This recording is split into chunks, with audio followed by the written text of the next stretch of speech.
The word story comes from to store. It's how humans stored knowledge for thousands of years. In Germany, our name for history class is actually Geschichte, which means story.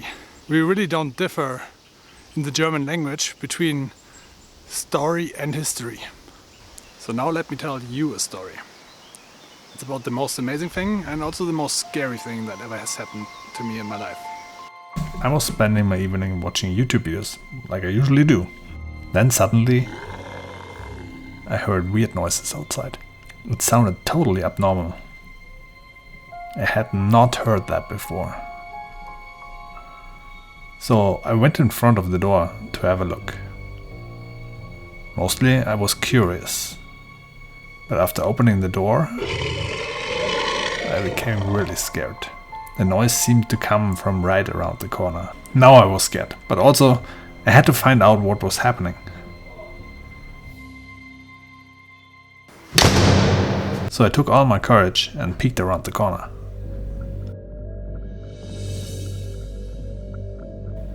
And there I saw what was causing noise. I instantly ran, but it came after me. And then I had forgotten to take the keys with me, so I really had no way out. I was trapped, no way to escape. The thing that was chasing me, it looked like an alien. It had 4 legs and his head was like a weapon of some sort, like a dagger. I had no way out and feared the worst. But then, it just licked my face. It seemed really friendly. Then it just ran away. I never saw it again. I could just draw a picture of it. Now obviously that story was all made up. But imagine some hunter that encountered this thing 25,000 years ago. Now he would tell that to his kids, and he would be very excited about this. He would tell it several times. And the kids probably wanted to hear that story several times, because that was the entertainment at the time. You didn't have a TV or internet or YouTube, or books for that matter. What you had were stories. Now those kids probably liked that story a lot. It was their entertainment as a child. If they thought back to childhood, that was what a good memory they had as a child. So what would you do with good memories you had as a child? You would try to give that experience also to your child. So those kids were actually very likely to tell their kids also the story of that. And the same goes for their kids. And there is a probability that this happens. So what needs to happen for the story to survive for 25,000 years? If those kids had a 99.9% chance of telling the story further, which is not outrageous. Like, how likely are you to tell your kids about Christmas? Then after 1,000 generations, one generation is being 25 years, 25,000 years, the chance of the story still surviving from parents to child is still over 30%.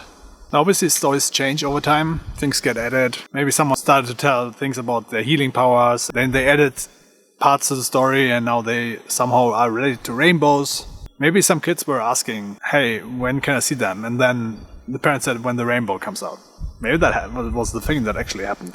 You would think this can never happen, but there are some very, very old stories out there. Fairytales you probably know, like The Beauty and the Beast, are actually 4,000 years old. There's even an older story that is written down, the Gilgamesh epos, that is 6,000 years old. But those are the stories that we can prove, that are written down, that we can look at, historically find them. For some story that gets transferred from parents to their kids or from person to person, there's no way to telling how long this has been transferring. However, there were some ways to tell. In Australia, there are stories around about islands. They have names, they have stories about them, and they are not there anymore. But stories still get told about them, that they once were above water and then vanished. And those islands are actually there, and you can trace back how long they have been underwater. And the last time they have been above water level, which is what the stories are about, is 10,000 years ago. So those stories have been told without a written record of any of sorts for 10,000 plus years. But those stories can also go viral, ancient viral stories. If a man 25,000 years ago saw some type of ape creature, like a Bigfoot type creature. Was there a Bigfoot? Fuck yeah. Yeah, it was a real thing. That's why there's so many stories about it. It probably died off 100,000 years ago or something. And he told this for kids. And from those 4 kids, on average 1.1 kids will tell that story further. After only 200 generations, you have an enormous 139 million people telling that story further. And once it's that far common, you also hear that story from other people. Maybe if you go hiking, they tell you that story. Like I was just told today a story about a 10-meter fish that survives in the lakes. Yeah, and she heard that when she was a teenager at the lake from other teenagers.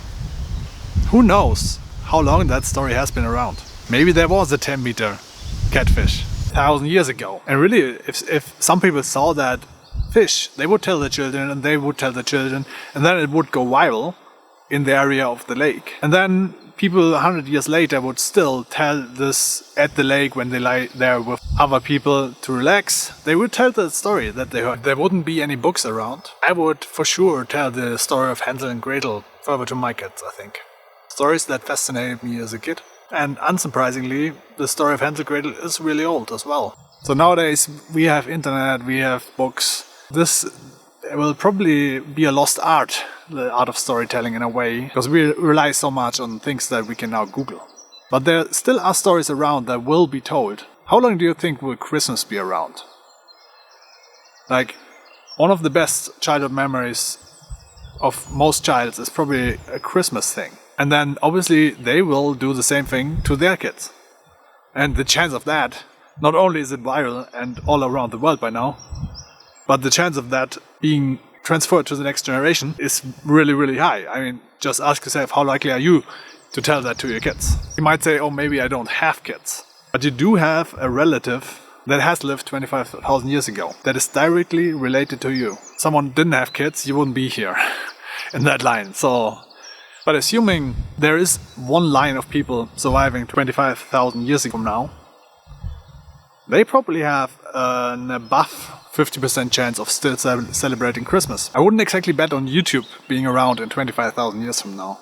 But Christmas and stories that you tell your kids might be.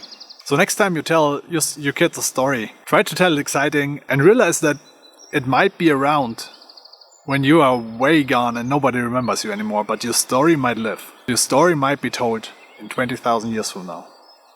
Besides stories, there is certain stuff that we all do, and that probably comes from a time when we were all one family. Like the thumbs up gesture is everywhere. The Romans were doing this for the gladiators. Chinese do it. There's even some monkeys that do it, but you obviously don't know if they're imitating humans or if they do it because of their common ancestors with us. There's also some certain other gestures that I don't want to do right now that were used by the ancient Greeks already. Child games. There's a picture from the 16th century that shows child games. And those were the same games that my mother actually told me that she was playing as a child. And if there would not be computer games around or whatever, I would tell those games to my child, even though I do not play them. A lot has changed lately, to be honest. Like child games that were around for centuries, maybe thousands of years. Who knows? That was when that was painted. Who knows how long it has been in child play. If childs enjoy that, they are likely to tell that their kids. It will survive, if it's still possible and if it's still relevant. And a lot of things that are not really relevant anymore. I'm talking about children who are trying to keep a wheel alive with a stick. Nobody does that anymore. Now we have electronic gadgets. They were also playing with marbles. I mean, I played with marbles as a kid. Nowadays, kids play it on their computer, like on Twitch. Yeah, so survival of information has definitely changed since the invention of the internet, really.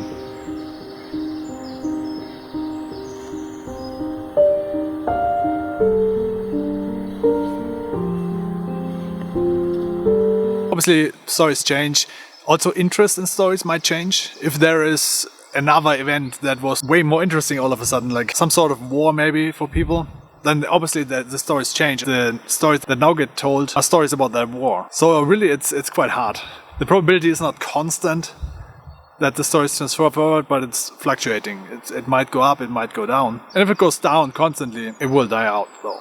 So you need a kind of evergreen story for that. A lot of the stories that were told 10,000 years ago were about hunting. We can see those at the cave paintings. In a lot of cultures, there is a story about dragons. Maybe those stories come from a time when there was only one culture. And then it split. It might be tens of thousands of years old. And people just wrote it down a couple of thousands of years ago. You can't find fossil records of stories and spoken word. It's actually quite hard to tell when the spoken word started. But you can say from language diversity that it has been around for, most likely around for 100,000 years, but we cannot prove that. The story about the islands survived different languages. Languages changed in that time. The story survived. While we are at mythical stories and stuff, you might think of Loch Ness monster, but that's actually a rather new story. Like someone in 1850 or whatever thought he saw that, and then it was some media hype and written down stuff, but it's not a very old story of some sort. So stories change over time, but there's also mechanisms that keep them kind of honest. If we are talking about really viral stories that survive for a long time, you have been told those stories tens of times in different versions also, because the stories change, yes. Everybody that tells the stories tells it in his unique way. So you have heard that story before you tell it yourself. You have heard that from 10 different people already, usually. And then you make something of your own of that story. But it's going to be some sort of average of that. You also tell it maybe to people that also have already maybe heard that story before. So you try to tell them what they want to hear also. If somebody makes a movie nowadays of the Cinderella story, they might change it a little bit, make it their own version, but they will keep the relevant parts that they think that people want to hear about the Cinderella story, to make it them identified as the Cinderella story. They will tell those parts for sure. And with all those different versions, with this mechanism, it will keep somewhat the essence of the stories alive. There's also in other cultures, like the Aborigines that told the island story, there is an historic culture thing of telling a story in the exact way you heard it. Other people, like the Chinese cultures, actually add all sorts of stuff. There's other cultures that they have a history and they are proud of telling the story in the way they heard it. So those stories are more likely to be exact in that way. So one generation might be also more than 25 or 30 years. Because first of all, grandparents might also tell it. Most stories are actually told by grandparents. Let's be real here. Maybe it's because those come from times with less television and so on, they tell more stories. But maybe it's also the grandparents that tell more stories. So really it would only have survived 500 generations then. And it is possible, you don't know, that the very first people that actually spoke some word 100,000 years ago, shortly after that, developed a story that is still being told somehow in some way to someone from generation to generation. That's then only 2,000 generations. If you have 1 in 2,000 chance that this story dies out from generation to generation, the story has still a 30% chance of being alive. Now, were there those stories that are still being told?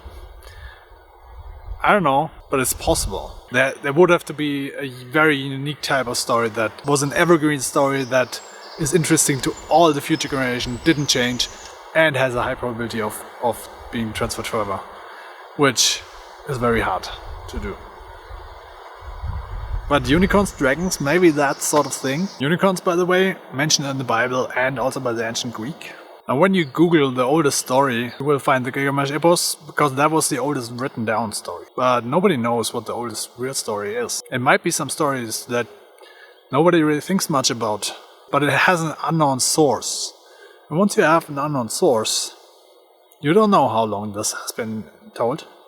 You might not realize that the story you just heard is told over generations, because not every story starts with my grandfather has heard from his grandfather, and now he told me, and now I'm telling you. This is usually not how stories are being told.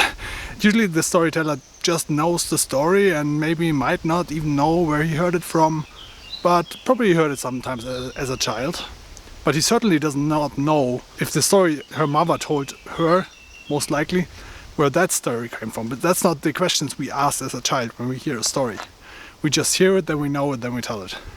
Next time your grandparents or parents tell you a story that they have been told from their parents or grandparents, listen closely and tell those to your future kids. Because it might be a really, really old story. Just because you probably only know a couple of 2-3 generations back and even their names, doesn't mean there's not knowledge of those persons living far into your family history left.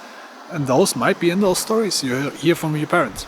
And maybe if you have grandparents, ask them if they know stories that they have been told from their grandparents. Should be very interesting. If you have any stories like that, write them in the comments below. Me and the world would be very interested in those kind of stories for sure. So nowadays we rely more on Wikipedia to tell the stories further. I actually read 437 random Wikipedia pages And the 30 most interesting stories and facts you can check out in this video. I actually wrote a script for this, and I forgot my smartphone after walking half an hour here to shoot that video.